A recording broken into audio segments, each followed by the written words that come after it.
This is home sessions, which really have been going on, I guess, since about COVID online, but since 15 years now. Yeah.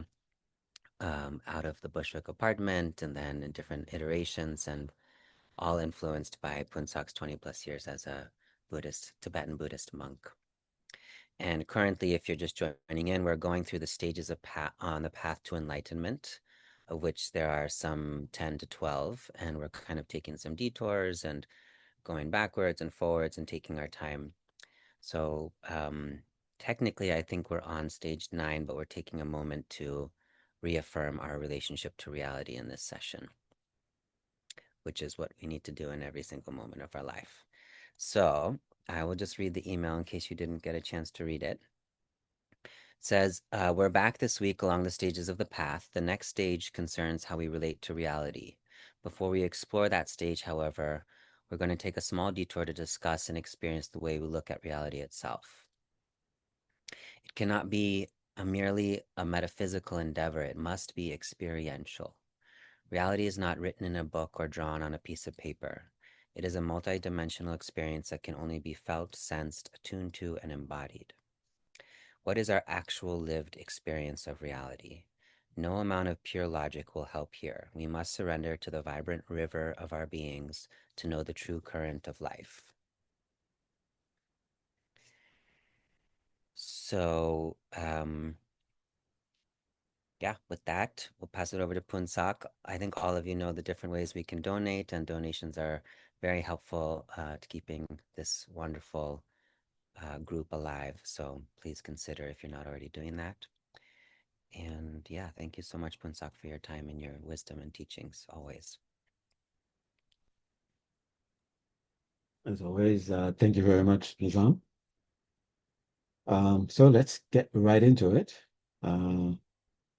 What we're about to dive into today shouldn't take long, but for some reason, it always takes takes a very long time to go through. So let's do as we usually do. We'll do a opening meditation.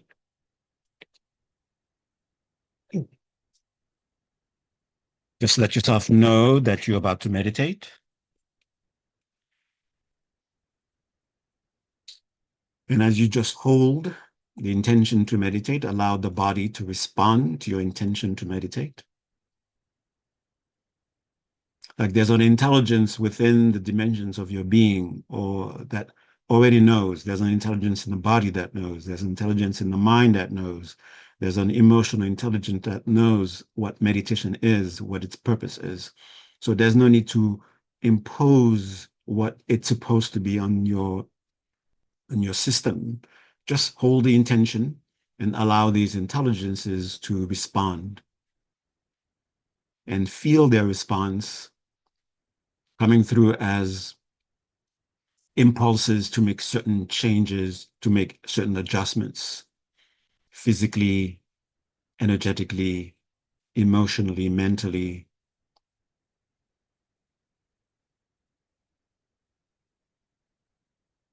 Until you arrive at a certain point where you feel a sense of readiness, a physical sense of readiness, an energetic sense of readiness, and a sense of readiness also that's in the mind. And when you feel that readiness, then come to the breath. As you breathe in, you simply know, I'm breathing in. When you breathe out, you simply know, I'm breathing out without trying to control anything, not trying to stop anything, not trying to hold on to anything. Just understand that meditation is the mind's natural state without any elaborations. So you notice any non-meditative experiences, just let them go. Let the mind naturally return to its nature.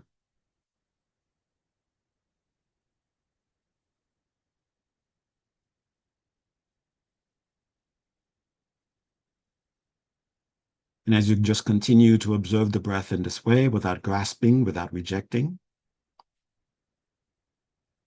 begin to notice a slight shift in the behavior of the breath. Take that as a sign that the different dimensions of your being are now more in alignment than before. And with that, let us make a complete commitment to intermeditation with three full breath, three conscious full breath. So staying very present, take a nice deep breath, hold it. As you hold the breath, relax, strengthen your determination, strengthen your intention, and release the breath. And as you're releasing the breath, completely let go, allow natural state to re-emerge, allow all elaborations to recede in the background, feel it in the body, feel it in the breath, feel it energetically. And at the end of that exhalation, notice where you are. Notice some signs that were subtle are now a bit stronger than before. The calm in the body, the pleasantness, the inner sensations that are present are clearer, they're stronger, they're brighter. It means the consciousness is now more subtle. So it is experiencing a greater clarity. It is experiencing a greater luminosity. So welcome these experiences, rejoice. And staying in this experience with the intention to go even deeper, take another deep, full conscious breath. Breathe in. Again, hold. Notice where you are. Be ready to let go. Be clear and release. And as you're releasing, noticing again, you're going deeper into the calm, deeper into the pleasantness, physically, energetically, mentally, deeper into the clarity and radiance. And at the end of the exhalation, just stay there, leave the breath alone. And notice you're deeper. There's a greater clarity, greater radiance, greater vividness to experience, greater sense of calm, greater sense of pleasantness. Rejoice, welcome them. So you're witnessing, if you just leave things alone, this is what naturally emerges, what naturally is experienced. So get ready again to let go even more. Breathe in, hold, and release. And like a balloon letting go of air and returning to its natural state. And at the end of the exhalation, notice the greater sense of calm, pleasantness, clarity, radiance, collected attention, rejoice.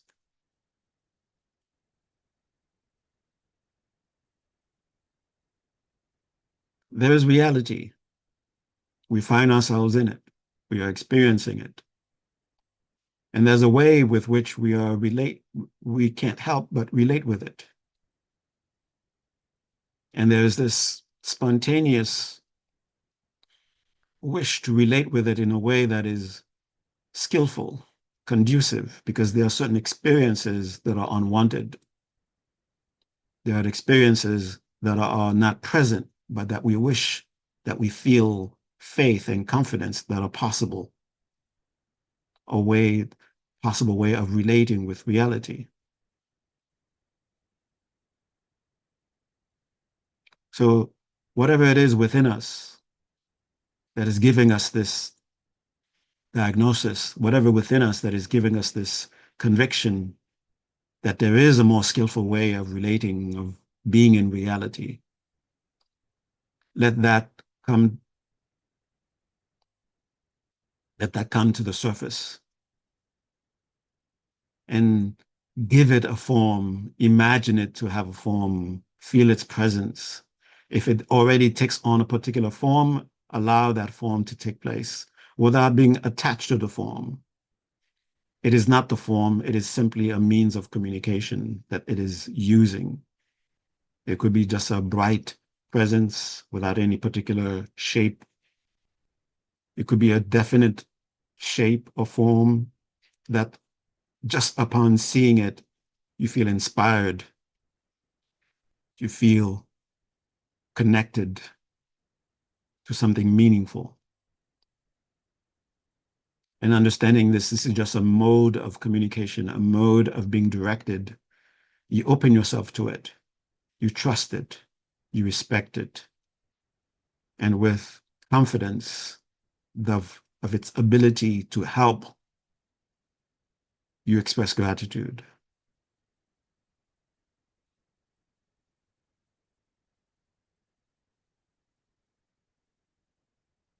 And as you're expressing these sentiments of trust, these sentiments of respect and gratitude, you let these very experiences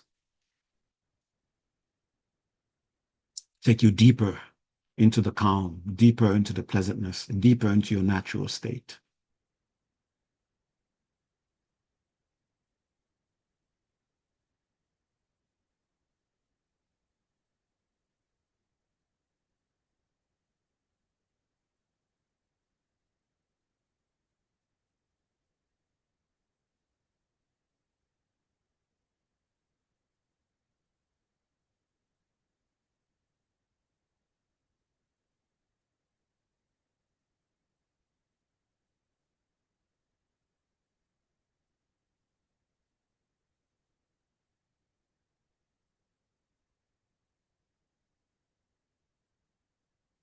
Now, feeling ready to have what is it to be pointed at that will bring that sense of meaningful engagement with reality, with that sense of openness, with that sense of readiness. See and feel that presence come to the crown of your head. Feel it shining on you, helping you get rid of hesitations, fears, anxieties, the things that are holding you back, the things that we are holding onto that are not serving of service to us anymore, but we keep holding onto them. So it's giving us what we need, the clarity we need, the strength we need to let go. So let go. Just hold that sense of letting go. Admit, I have this fear, I have that fear, I have this hesitation, I have this lack of capacity for this and that. I also have this strength that I acknowledge.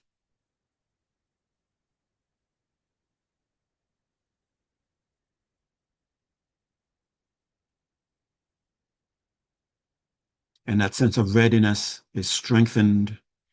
We feel more ready than we were before. And because of that greater sense of readiness, that presence descends to the crown of our heads and it merges with our mind inside our heart center. And as it radiates its presence, infusing every cell, every dimension of our being, we simply stay in that state of surrendering.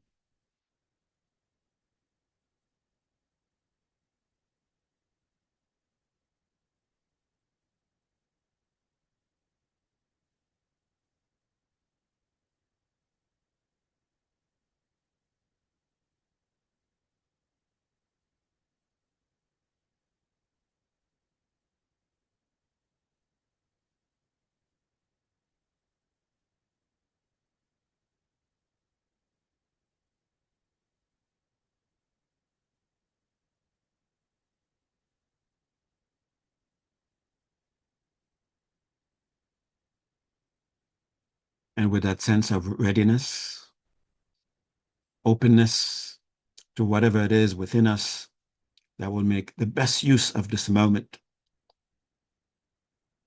we will now come out of the meditation. Take a nice deep breath, release the breath.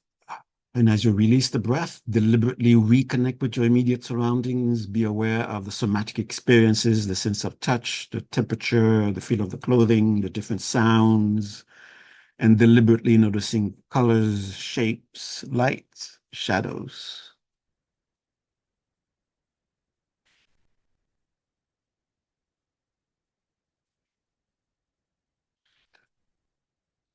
All right. Okay. So I don't want, just to save my own neck, I don't want you guys to go out and say, "Oh, I attended a class from with Phuntsok. He was talking about the stages of the path." And someone wrote to ask you, "Oh, really? Oh, tell me, what are the stages of the path?" And you're not able to answer.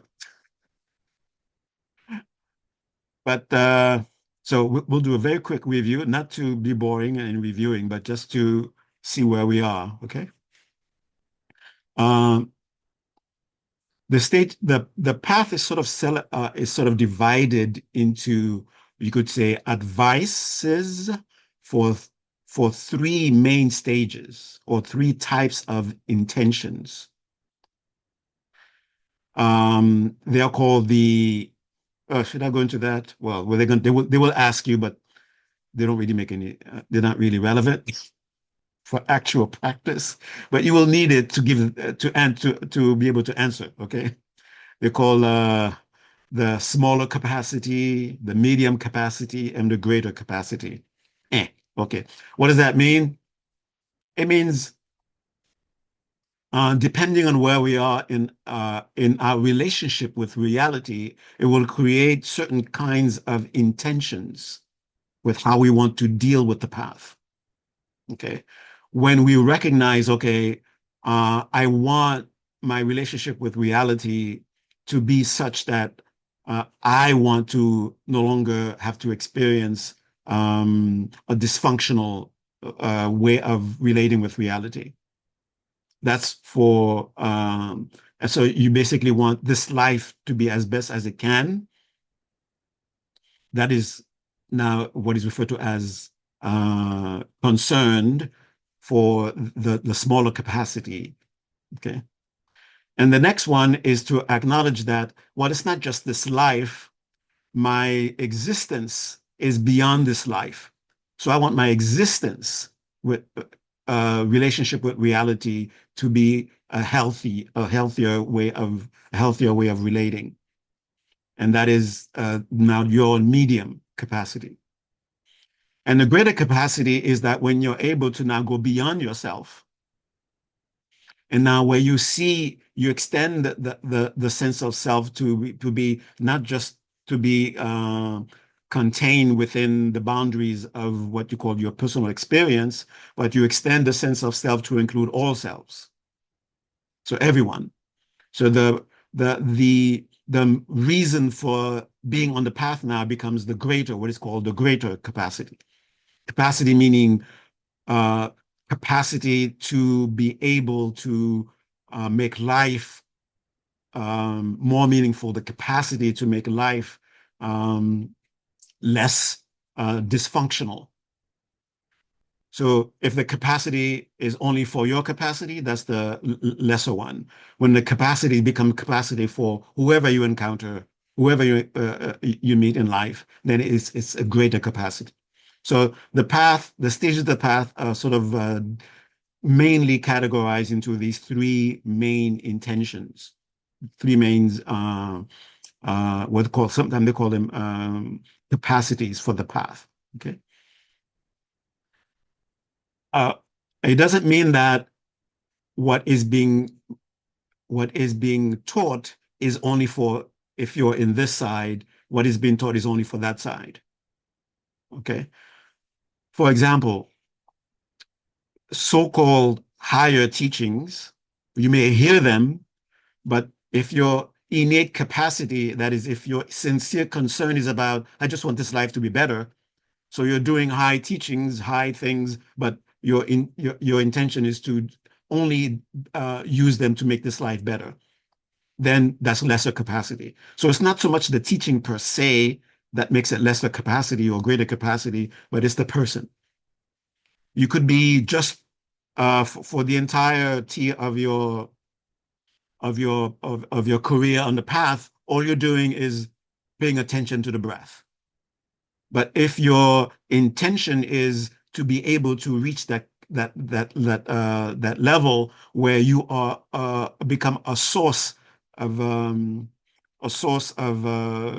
resource for everyone, you encounter, then just that practice itself becomes a greater capacity. So don't worry so much about whether the teaching itself is of greater capacity or lesser capacity, but rather the person himself or herself. Okay, that's what really determines the greater or lesser capacity. Okay. All right. So to get on the path, we need something that will help us stay on the path, because the path doesn't last. It's not a weekend trip.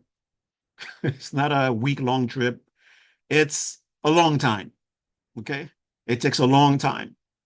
And we want to have a sense of readiness to encounter the path. And there will be moments on the path where we will be tested. There will be moments on the path where we will encounter a situation that will basically create discouragement. And we want to be able to be ready for those encounters. And that's why at the very beginning, the first thing that we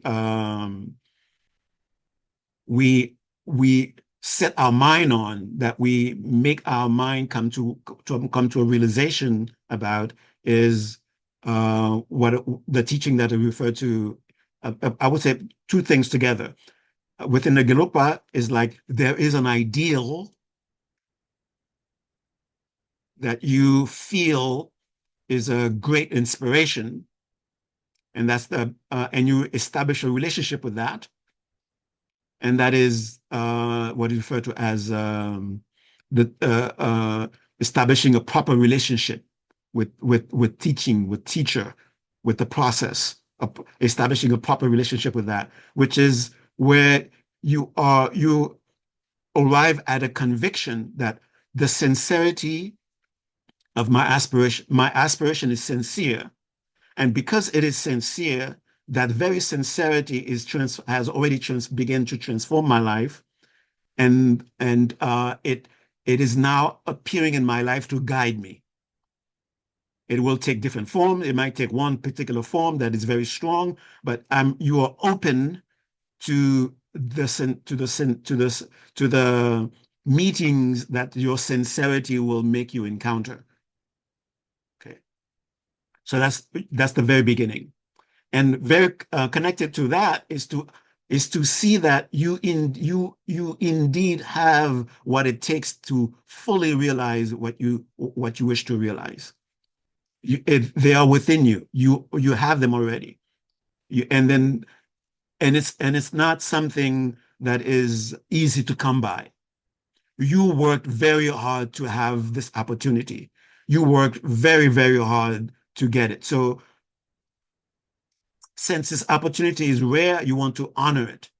And since this opportunity is not going to just stay forever, we have to treasure it and make use of it as immediately as we can, because we have no idea when it's going to be gone. Okay.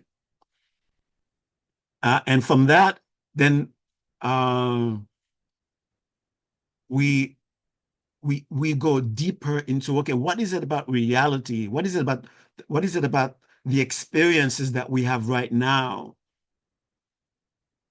that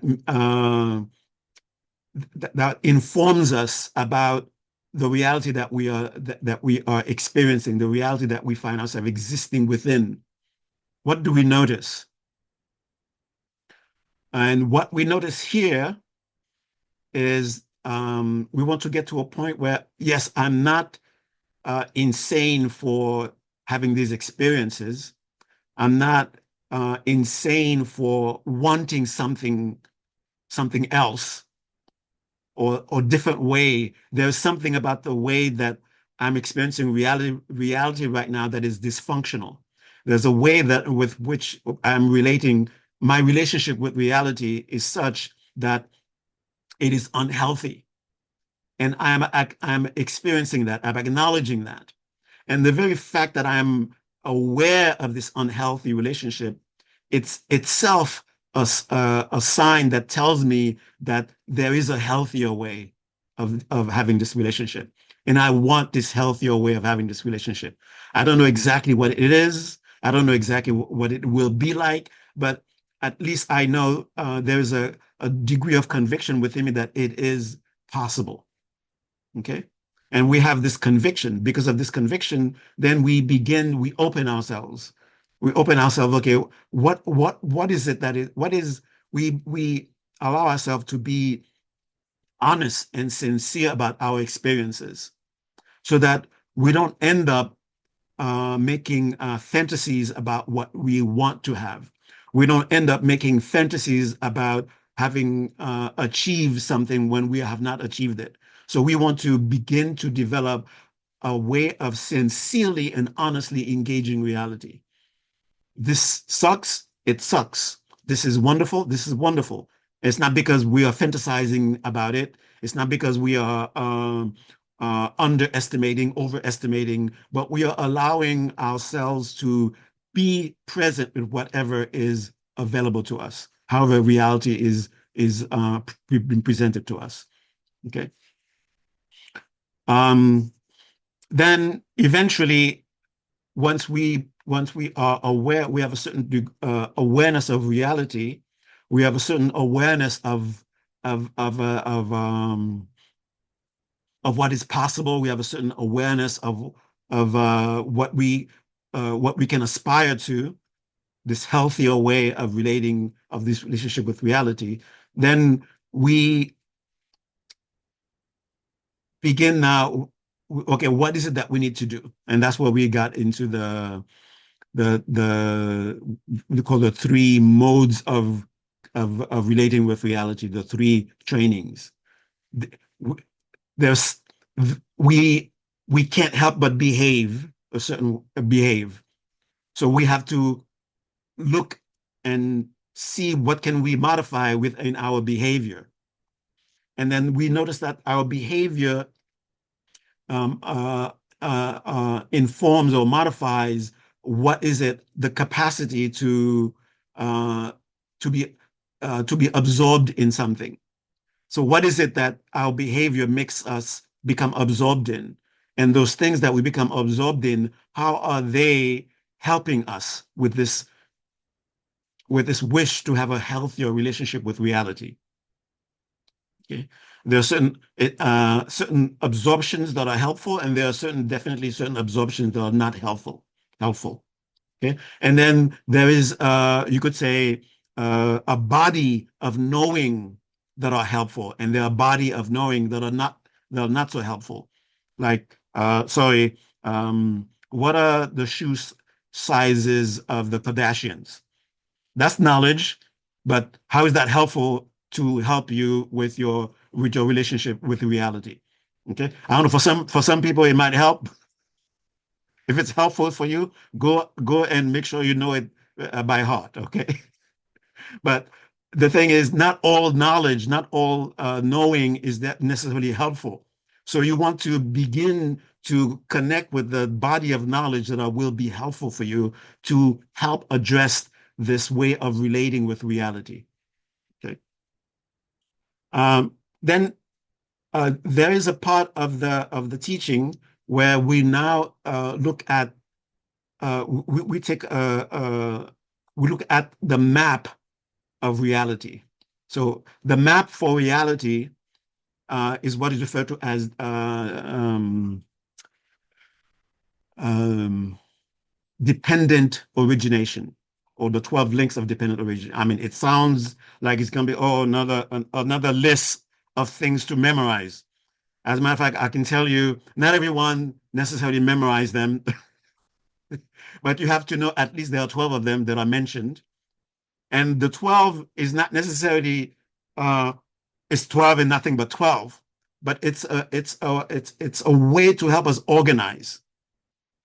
And I'm going to address them in such a way that I hope they makes them more immediate for application rather than trying to memorize. Okay, the first one is this, the second one is that. It becomes just something that you remember, not necessarily something that you immediately find applicable to your life. That is another way of saying, I don't remember the 12 exactly. It's a confession. But the essence of it is more important. So I may stumble on number 6, or number 7, or number 8, or whatever, but don't judge me on that. Okay. But that's also a very beautiful lesson for you to have. So when the time comes and that person who's asking you about, oh, you're studying the stages of the path, or what are the stages, and they ask what are the 12 links, and you can say, well, I don't remember. You don't have to feel bad about it because a Phuntsok didn't remember. Okay. All right. So, but I'll try to present them as well as I can remember. Okay. But the main thing is this. Okay. Here we are. We exist. And this existence is called reality. Okay. And in this reality that we find ourselves, uh, simultaneously, we find that we want certain things and we're not able to have them. We have certain experiences that while we are having them, we don't want them, we don't want to have them. That is how that is so far almost like a very sort of like a general way of describing reality, right?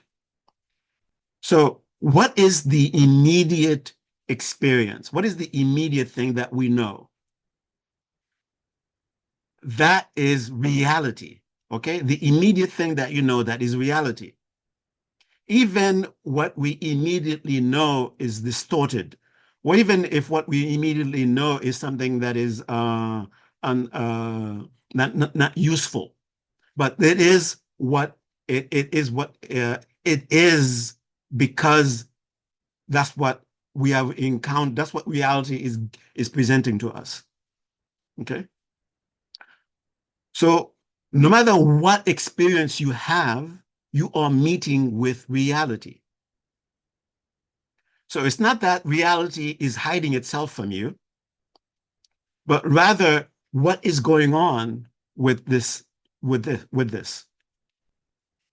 So there is reality presents itself, and there is an encounter with reality, and something happens between encounter and experience. And this is very key to understand something that's happening. Okay.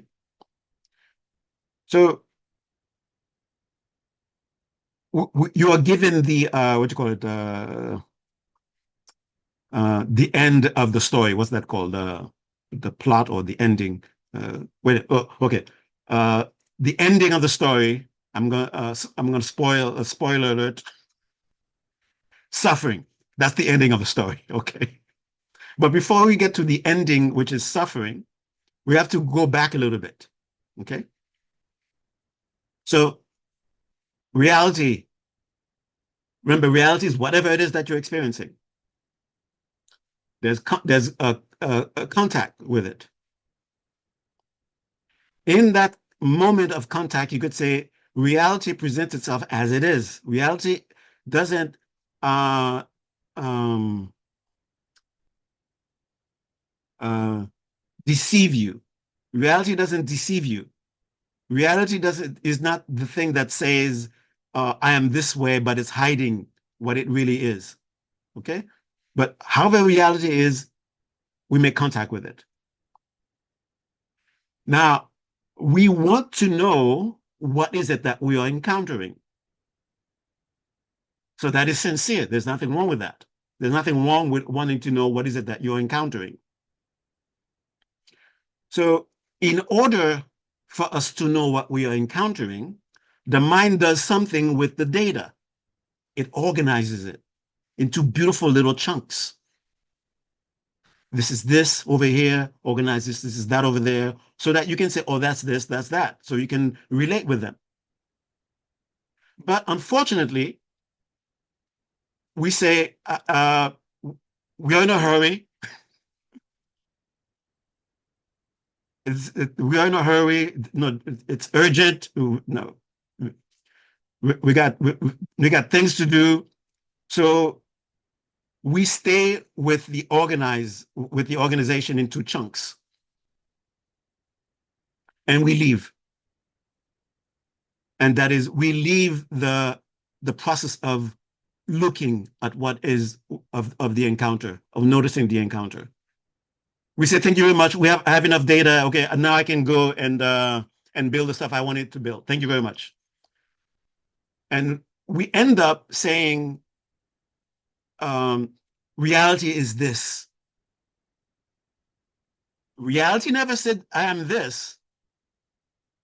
In the process of organizing it, we stop and then we say, oh, that's what reality is. Okay, I don't want to hear anymore. And then we try to apply this understanding of what reality is onto reality, but it doesn't fit. And trying to make it fit, that's where suffering comes in. So the first link that leads to suffering is misunderstanding reality. But before this misunderstanding takes place, it's not that reality itself is deceiving you, but rather we jump to conclusion about what reality is because it did a beautiful job of organizing stuff into discrete little things. Then we say, oh, they are discrete little things. Okay, bye. I'm going now. Reality of the bunch of discrete little things that are, they're separate from each other. There's this thing here, there's that thing there, and I'm here, and then that's there. Okay, that's what reality is. Okay, I don't need to know anymore. I'm smart, I'm intelligent. I don't need any more further information. I can figure the rest out by myself. So we fill in the gap. And so you could say initially the mind wanted to know, what is this? But for whatever reason, we stop the mind from fully knowing what is there because the mind is able to, that's its function to know. It's a knower faculty, right? It knows. That's all it can do. It knows. Okay.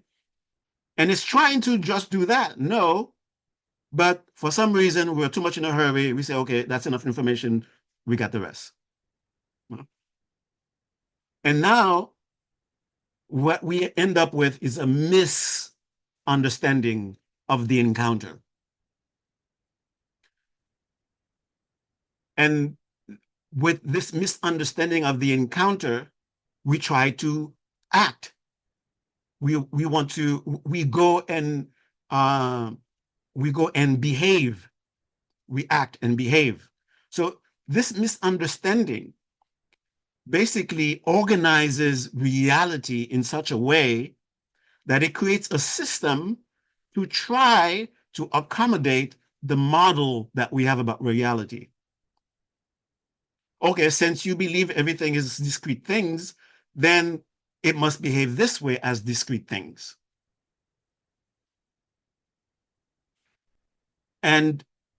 But since that's not what reality really is, it's not going to behave. That's not going to be the behavior you're going to actually experience. So instead of going back, maybe we felt too proud. I don't want reality to think that I'm stupid, that I don't know how to know. So there must be something wrong with the thing I'm encountering. It's not adjusting itself to what I know. So we try to force it to adjust, to accommodate to what is really just misunderstanding. And this creates a system of noise in the mind. It's like the mind is trying so hard to accommodate this misperception that it has to create it has to basically have to create a whole entire universe. And it has to keep on juggling them. And then in trying to juggle them, it's like, okay, this is, oh, no, it's not. Okay, it's this way. Oh, no, it's not this way. Okay, it's this way. It's not this way. So this noise robs you of peace. Okay? And this creates a propensity or um, potential for experiencing reality a certain way. Okay, and this is what is called sanskar. Okay, or the Tibetans call it unripened karma, just pure potential. Okay, just pure potential for a kind of life, a kind of a kind of experience of reality.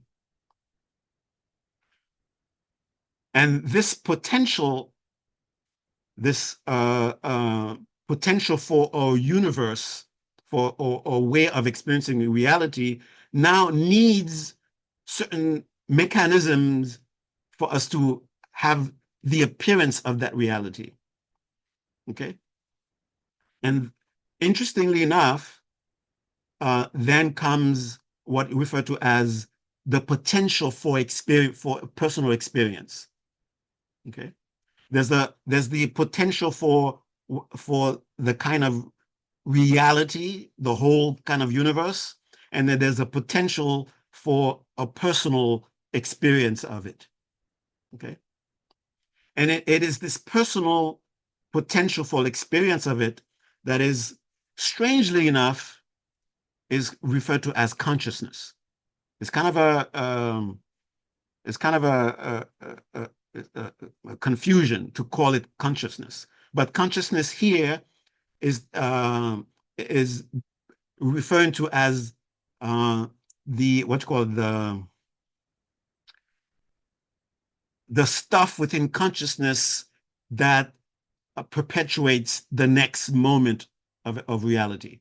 It is potential. It's not resulted consciousness. It is potential consciousness. Okay.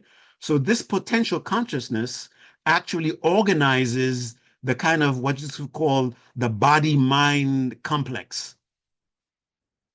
Okay. That's the next link. So I don't know which number I'm in now. Okay. Whatever the number is, that's the next one. Okay, the body-mind complex. Before that was the potential consciousness, and before that was the samskara, which was the habitual patterns, the biases. That's the samskara, and uh, uh, um, this is created by the misunderstanding, because the misunderstanding isn't just I think it's like this, but but it's a misunderstanding that engages reality and acts from that misunderstanding. Okay, it's like you enter into someone. Okay, it's not you. Okay, someone else enters into a room, sees you doing something, has no understanding of what you're doing, and then start acting from that misunderstanding. Okay, that's what I mean by active misunderstanding. Either the actual action that is taken or the preparation to act from that misunderstanding. Okay, that creates a system. That system is a samskara, the propensities, the habits, the tendencies.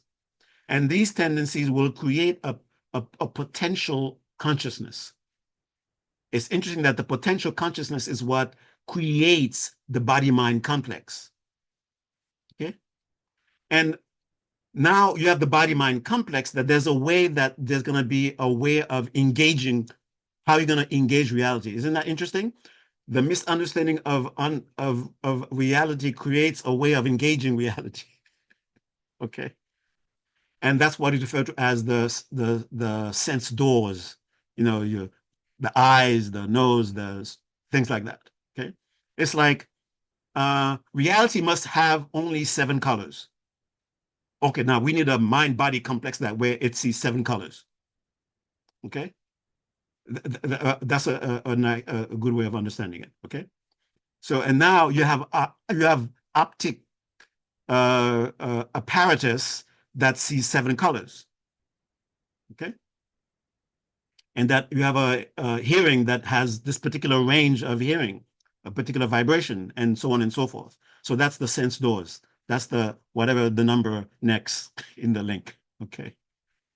And after that, then now that the body mind complex, sense doors, there's a sense of engaging reality, and uh, contact is made with reality. It seems like we make contact with reality already. So what is this? What is this telling you? The links are not linear. Oh, that sounds good. The links are not linear. Okay. They are always into each other. Okay. You can't really say, okay, this one is a real starting point. The starting point was initiated by something else connected to it. So that's the mystery and the beauty about reality itself. It is a complete through and through relational field. Whatever is appearing is an expression of relationships. And when you go down to see the things that are involved in the relationship, they too are fields, expressions of relationships. There is not anything that you can point to that is not itself a field of relationship. Okay. So from the ignorance, which is the field of relationship caused by this and that, and all the way to now we are in making contact.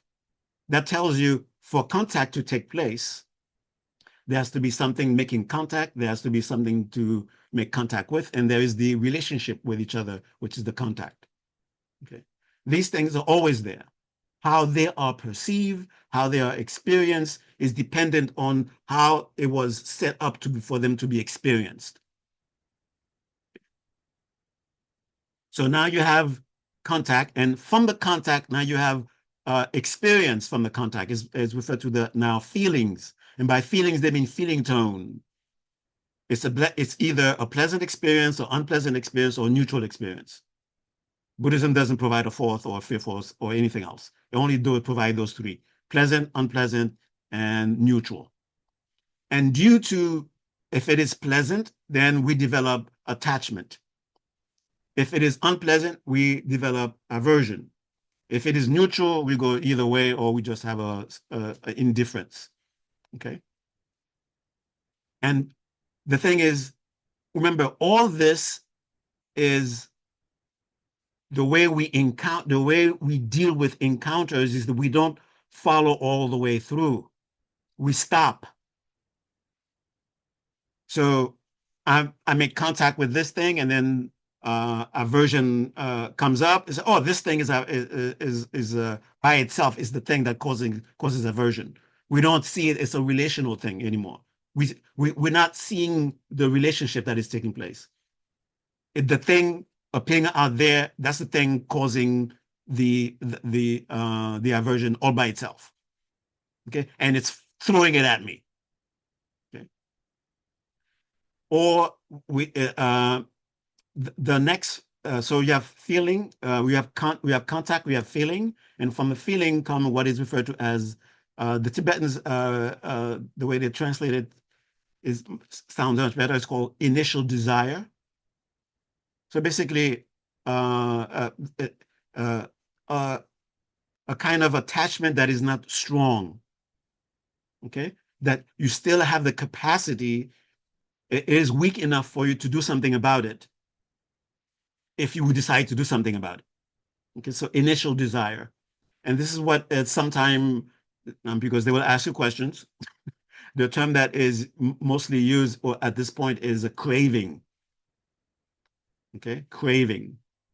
But the Tibetans we prefer to refer to it as initial desire, meaning you still have, you sure you want to stop here?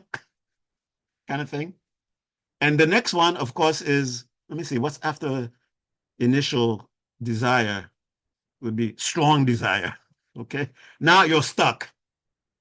And that is what is referred to as grasping, translated as grasping. Okay. So whatever it is, um, uh, craving, either I want it, I want that thing is the thing that is that thing is the thing that is the giver of joy. I want it. That thing is the thing that is the giver of pain. I don't want it. That is what craving refers to. And strong grasping or strong desire is what is, it's no longer an idea about it doing that. Now it is set. It is a conviction. That's what that thing is. Okay. And because of this strong, because of this grasping, and each of these creates systems to perpetuate themselves, which is a wonderful aspect of reality, believe it or not, that systems have within themselves the capacity of self-perpetuating. Okay, that is a wonderful thing if it's going in the right direction. Okay, so the tendencies to self-perpetuate creates what is called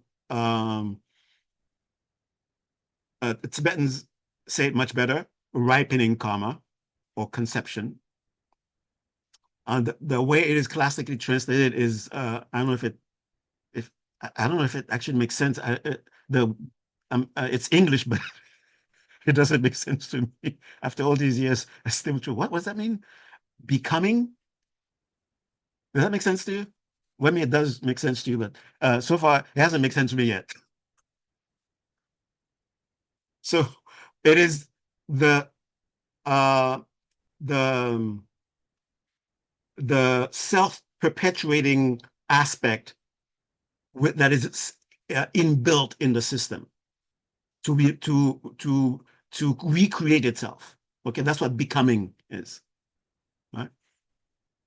And because of the propensity to recreate itself, then you have it may not. I don't know if it all seems to. Oh yeah, that makes sense. Oh yeah, that makes sense. It will not make complete sense because reality is not really linear. Okay, this is just a map to be able to understand our experiences, to understand that what we are experiencing is a relational system. There are things coming together, creating this experience that we are calling reality. Okay, that's what the map is about. It's not telling us first there was this and then came that, and that's not what that's not its purpose. But since I can't tell you, I cannot speak in several dimensions at the same time.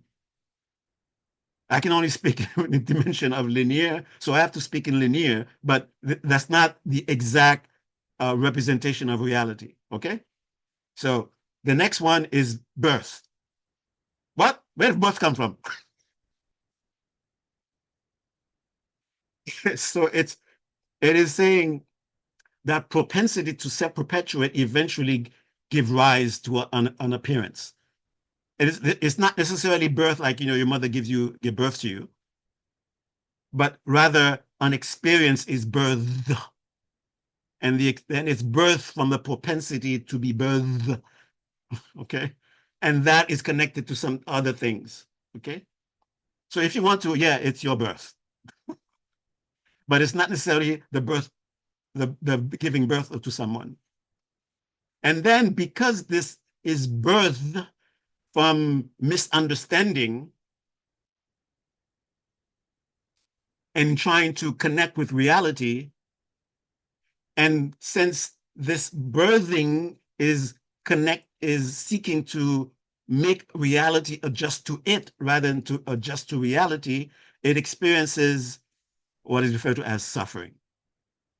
That's where suffering comes in. So suffering is mis engaging reality from a misunderstanding of it.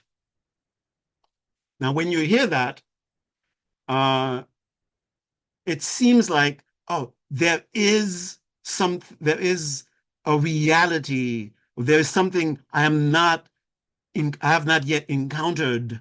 Once I encounter it, then I will have wisdom. There is something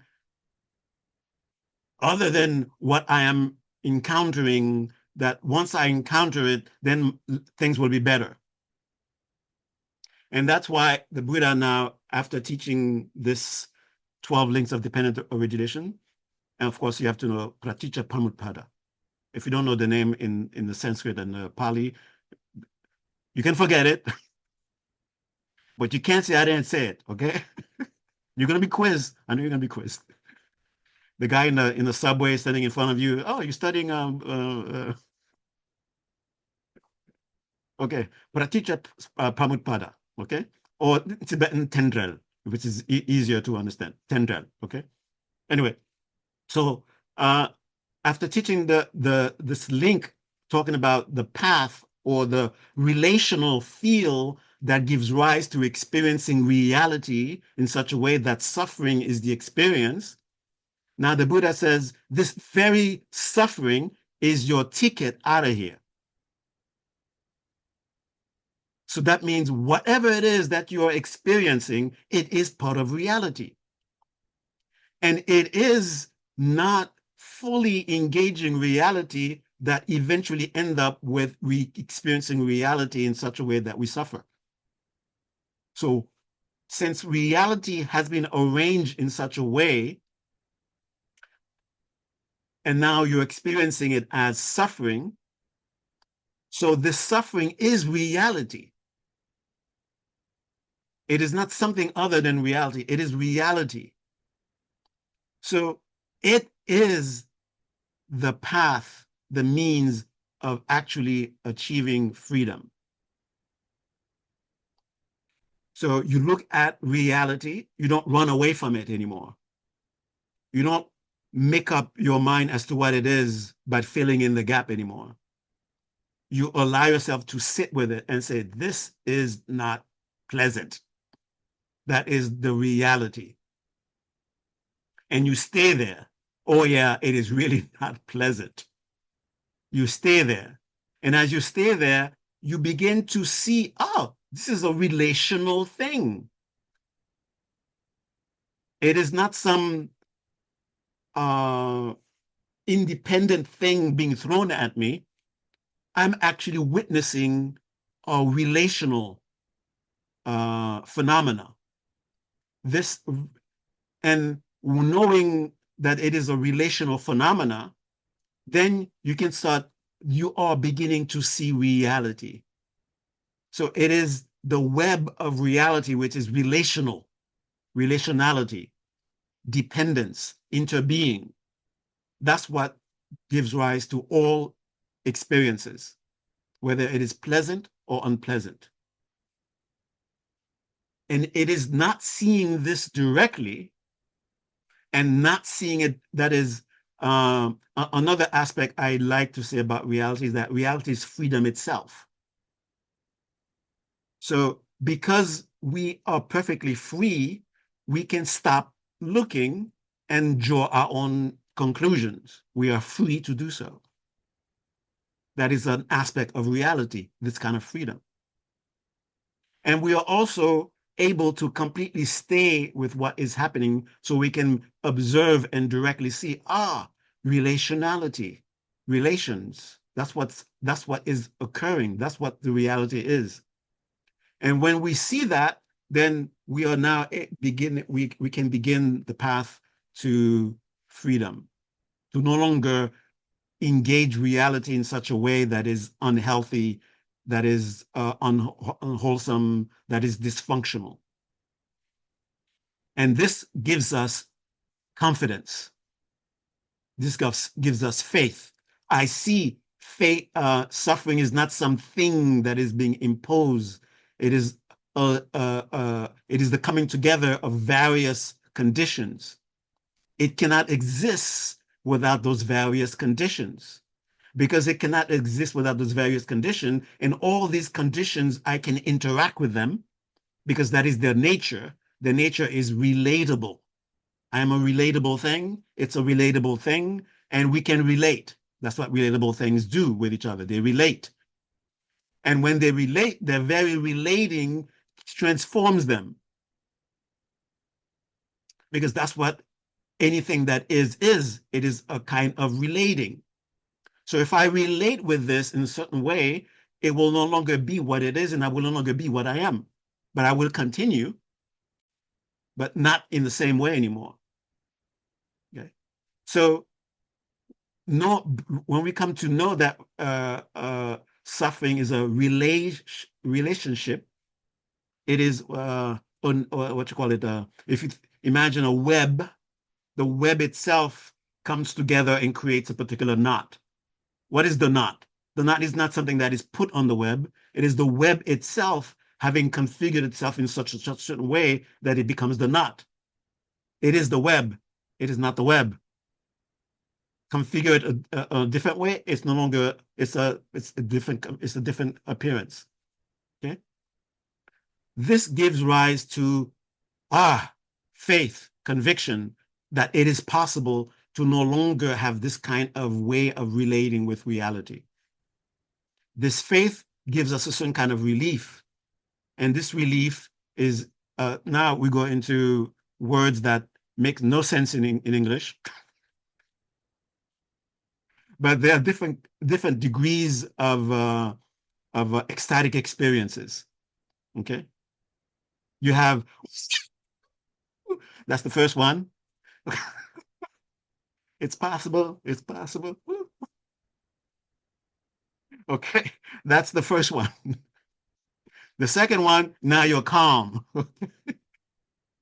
You stop jumping up and down. You just calm, and you're able to now have a greater sense. You have a joy that is not so it's not so that throws you. You're able to experience the joy without being thrown. Okay, so that's the second one. And the third one is a kind of a joy that is utterly peaceful. Okay. Now, I mean, the words that they try to use in English, you can switch them around, but you cannot switch them around in the Sanskrit or the Pali. Okay. But in English, okay, what's the difference between happy, joy, glad? I mean, is one actually better or higher than the other? The only thing that we know is bliss is higher than the others, but we don't know exactly how to put the other one. So you will find people put joy in the beginning, some people with happiness in the beginning, some people would put glad in the beginning, but it's because, well, we don't really know. Okay. But bliss is the last one. The bliss is now the noise that was created by all the stuff that we had to throw, that we had to juggle. We finally let them settle. And because they are now settled, the mind experiences clarity. And the mind experiences a kind of silence and stillness. And because of all the stuff that was going around, even when we tried to, okay, I want to see reality for what it is, there was so much noise, we could not see it. So we had to train ourselves to eventually quiet the noise. And it's not just it's noisy. It's like when something comes up, it pulls us. When something else comes up, it pulls us. We can't, we are, it's noisy, and then we are not still. So the first, the excitement helps us have a certain degree of silence and stillness. But because it is so exciting, we are jumping for joy. That's the kind of joy you will experience, is called goosebumps kind of experience. Okay. And then comes a joy that is quieter, because there's less noise, and your stillness is stronger. And there's a point you reach where there's complete silence, but the most important thing is there's complete stillness.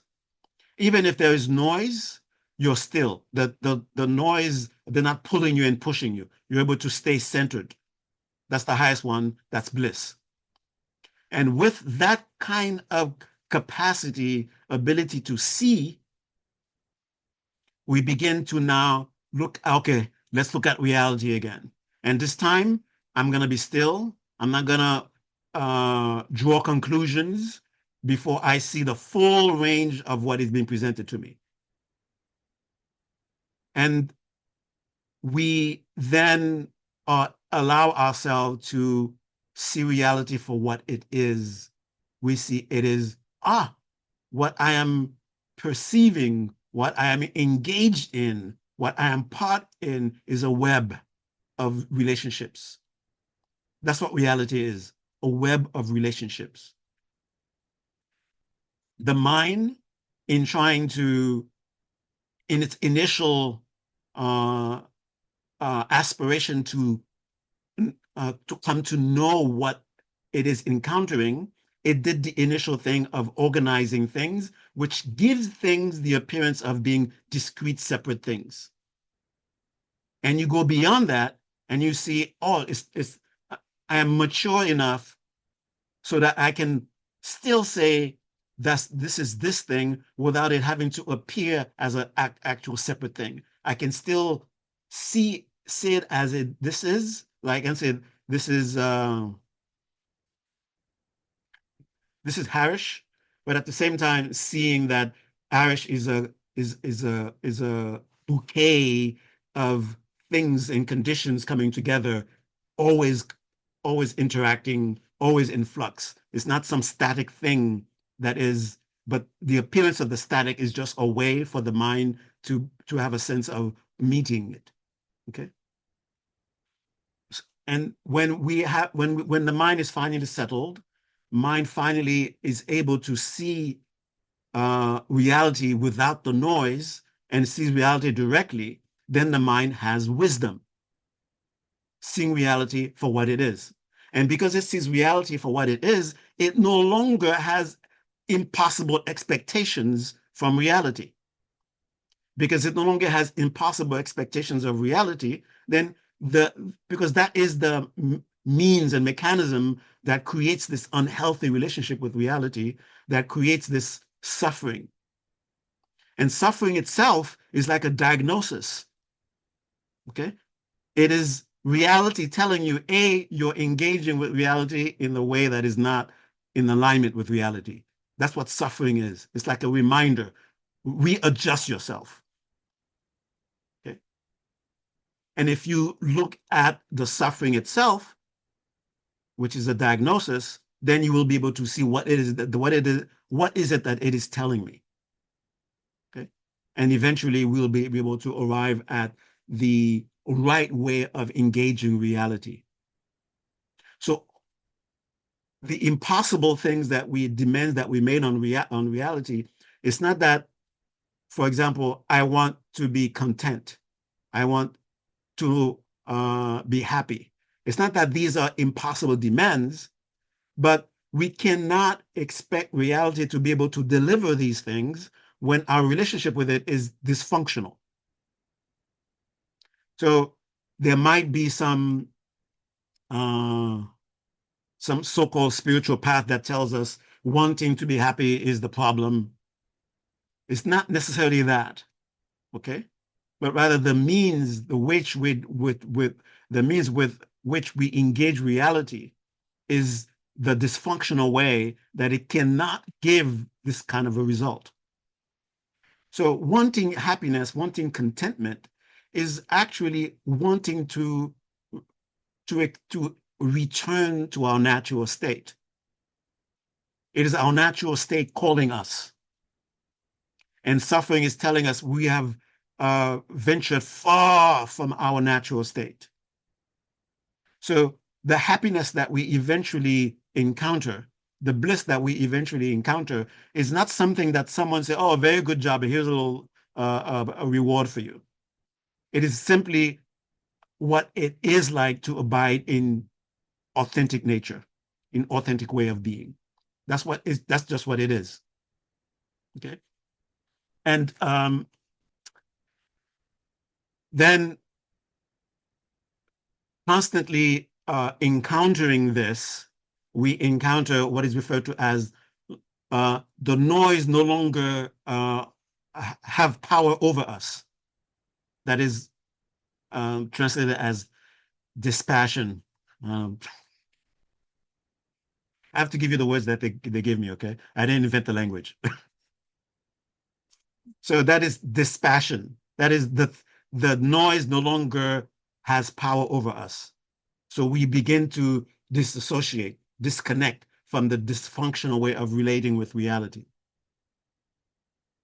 And then this dispassion eventually leads to um, uh, it's like complete disengagement. It's like uh, this weird way of thinking about reality and trying to relate to reality in that weird way. It's not there anymore. It has no power over us whatsoever. Okay. And because of that, then we reach finally, uh we've completely we get rid of, because what was causing the noise was caused by the misunderstanding.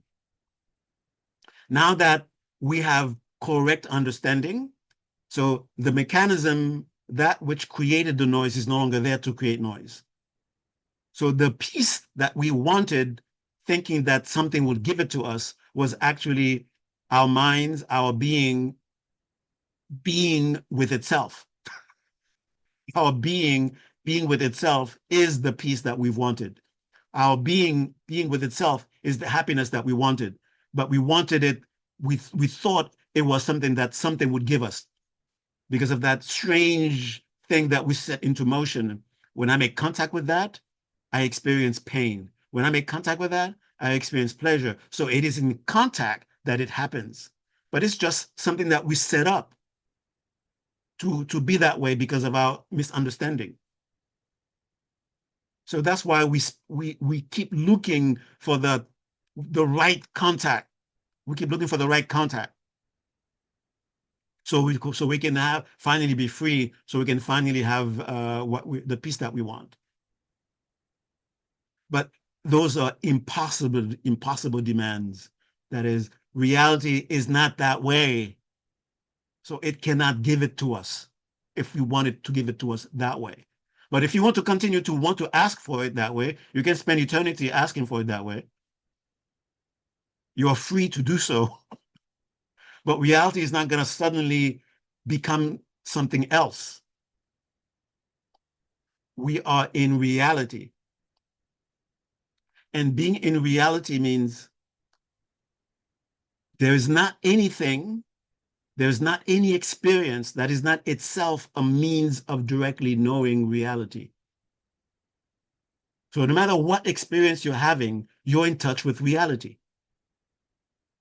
And you have there at that moment the opportunity to experience great peace if we simply just allow ourselves to see it without noise, to encounter it, to relate with it without noise, without prejudice, without bias, without predispositions, without imagining it to be something.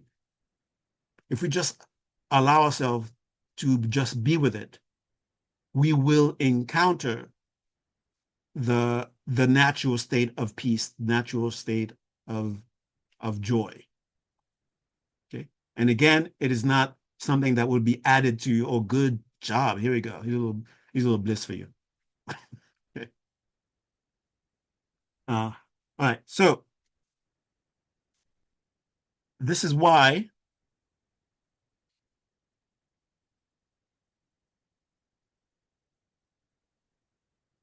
on the journey, on the path to that experience that is called wisdom, it's not someone gives you a special object that is so pure, that is so gorgeous, that is so wonderful, then you're able to see wisdom because now you have the gorgeous object to be able to work with.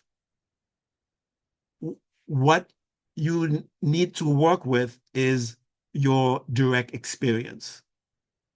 It is that thing that is being misperceived that is giving the experience of being of this dysfunctional way of being with reality.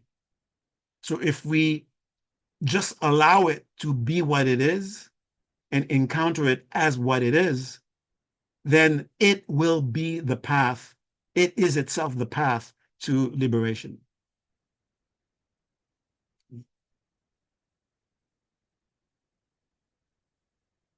So you don't need to go look for any special object so you can finally uh, be able to do the path, be the path correctly and be able to have your special experience.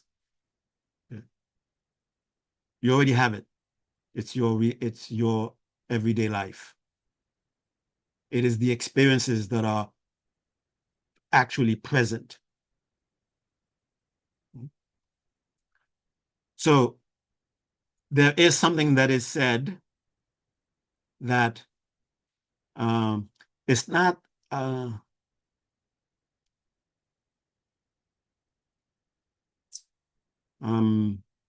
how do I put this?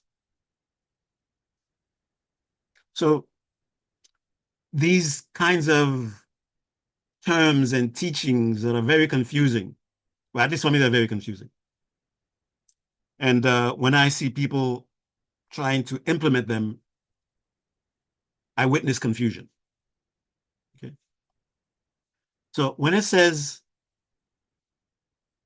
reality is already pure, the already pure doesn't mean, oh, reality is actually a paradise and you're not seeing it. That's not what already pure means. Already pure means reality is not intrinsically connected to your dysfunction. Reality by itself, there's reality, and it is the purity of reality is not experienced because it is stained by our misunderstanding. It is stained by our distorted view of reality. So every moment, reality presents itself purely as it is. But we stain it with overlays. We stain it with history, with stories. Okay, so it's always pure. So meaning, it's not that we have to purify reality and then reality becomes pure, but rather we just have to allow ourselves to let reality show itself to us as it is. That's the already purity of reality. And since a lot of the noise, a lot of the suffering that we experience is because of the system that is built by misunderstanding, when reality is seen for what it is, this system of noise collapses. There's nothing to hold it up anymore. And remember, uh, the body-mind complex and the sense doors are also organized by this misunderstanding. And it's a system. And it's built to experience suffering and continue to experience suffering. So since the very foundation of that is now gone, so the world actually will be a pleasant place to experience, but not in the sense of the world is really a heaven, but and somehow we're not seeing it as a heaven. Not in that sense. Not in that kind of heaven that our conceptual mind conceives of, or whatever a heaven is supposed to be. But indeed, there's a lot about the way we experience reality that comes from the system created by the noise. And when that is gone, of course, our body will be experienced in a different way. Our mind will be experienced in a different way. And the perceptions that we'll see in a different way. It's like all of a sudden being able to see colors in a different way, be able to see, because we're not seeing it with filters anymore. We're seeing it for what they are. We are hearing sound for what it is, rather with filters. So there is this kind of a better, better,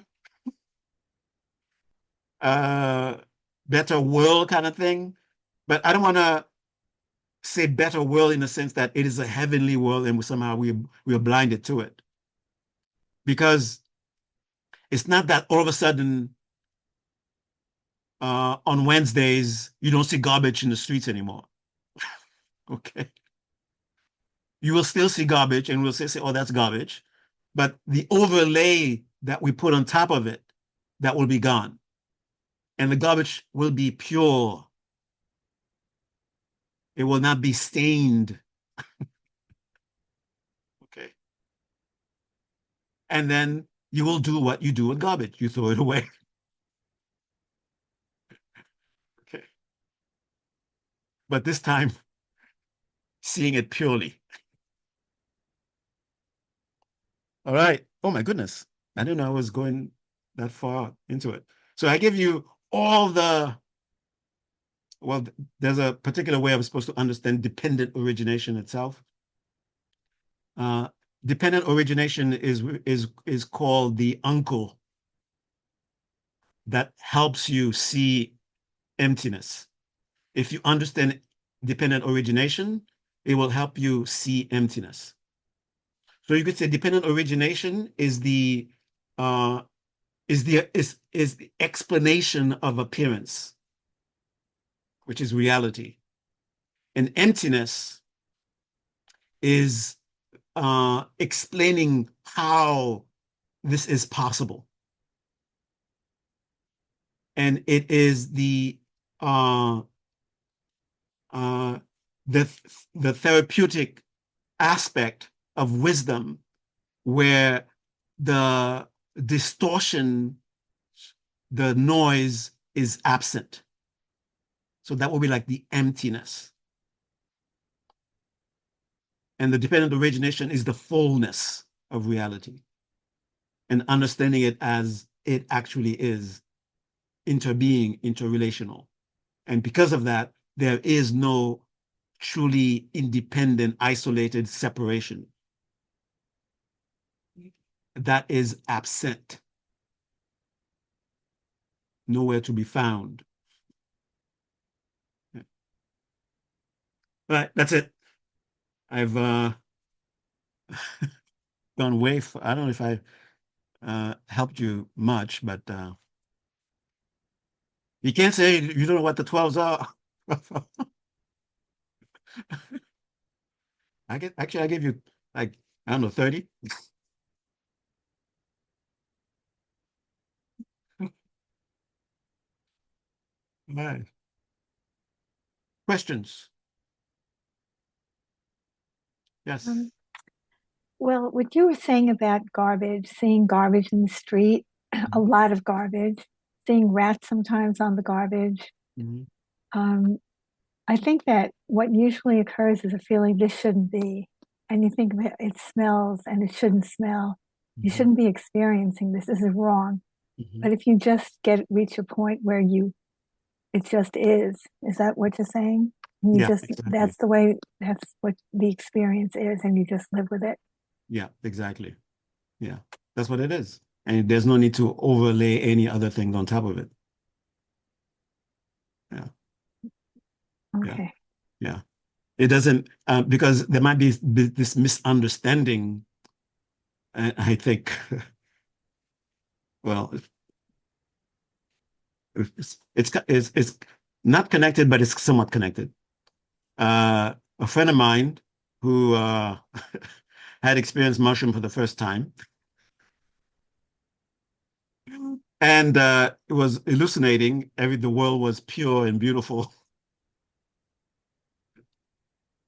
Went by a very dusty old garbage can, and he thought it was the most beautiful thing in the world and kept carrying it around.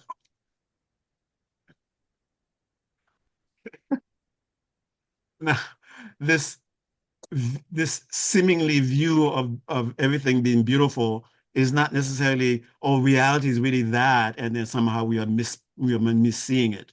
Okay, that's the kind of pure understanding of the purity of the world that is presented that I want you to not have. Okay, the garbage can was a garbage can. It wasn't some incredible, beautiful jewelry for him to carry all over the place, all over the place. And the reason that he was able to have that relationship with it is because all things that are just relations. So he had a particular relationship with the garbage can, where he experienced the garbage can as jewelry. All right. Thank you, Phuntsok. Thank you.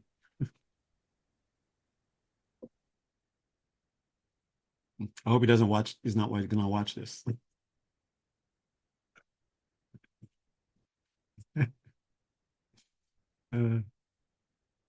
All right then. Since it's quite late, wasn't sure didn't know. I mean, it's usual, but this time I really didn't know. I can say that. All right, so let's do our closing. You ready to do closing?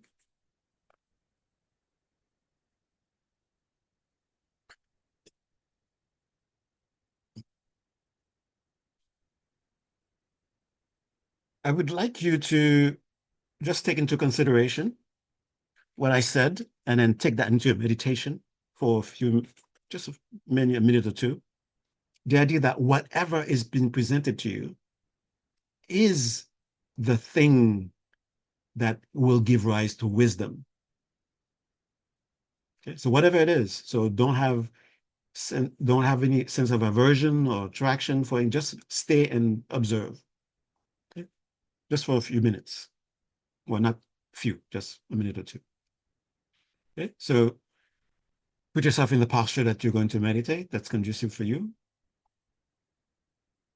And if you recall the experience you had when you were meditating,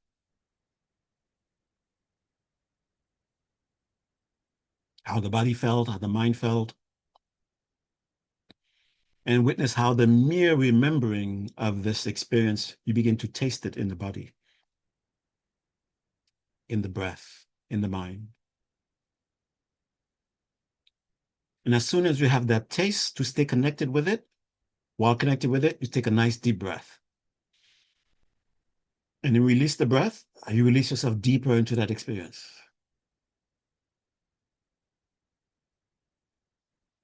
And notice the taste of peace, of degree of peace, the degree of joy that is there. And let that be the space where you're just observing your experience. And notice, be honest, what comes up, the distractions, the pulls, and just notice them. Oh, that's just reality. Another interrelational thing to know.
No need to look for a specific experience. So whatever experience presents itself to you,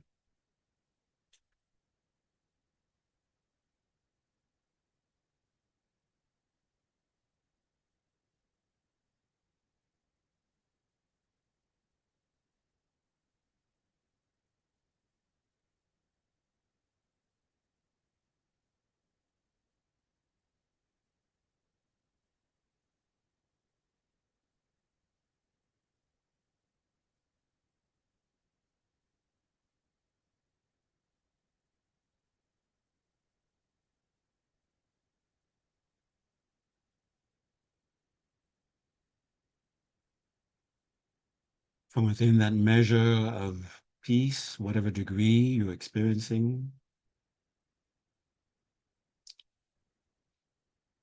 bring a sense of self. See it as a relational emergent. It's not a specific thing. It's a constant flux of interbeing of different components. Left hand helping the right hand doesn't say helping right hand, but self helping self.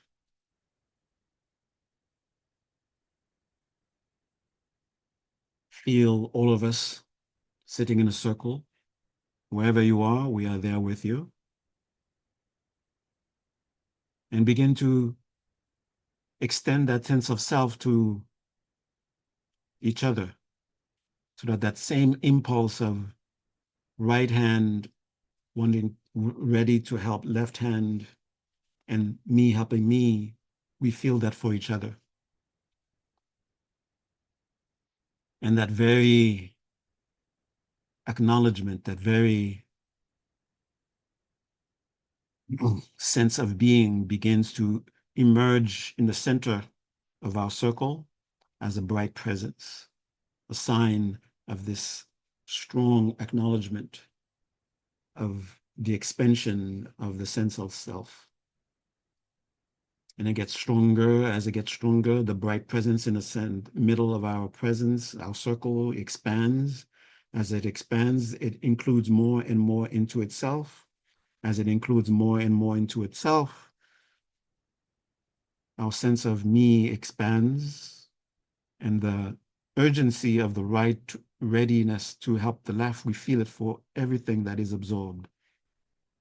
Our neighbors, the trees, the sky, the mountains, the different animals,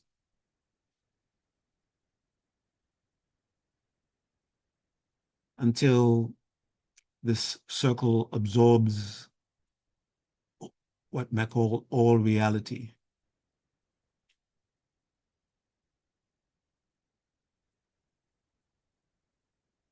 And we feel that sense of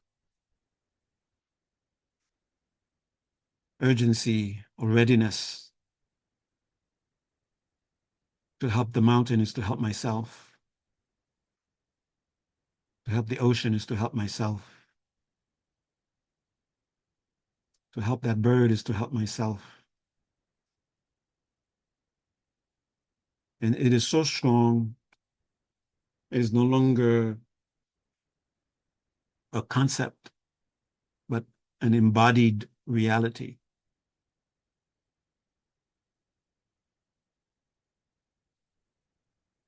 And with that, we don't need this outer appearance of a ball of light engulfing everything.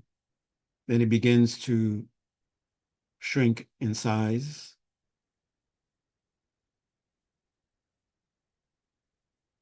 We are now mature to see and at the same time understand. We don't need to not honor the appearance of other and at the same time have the instinct of self with other.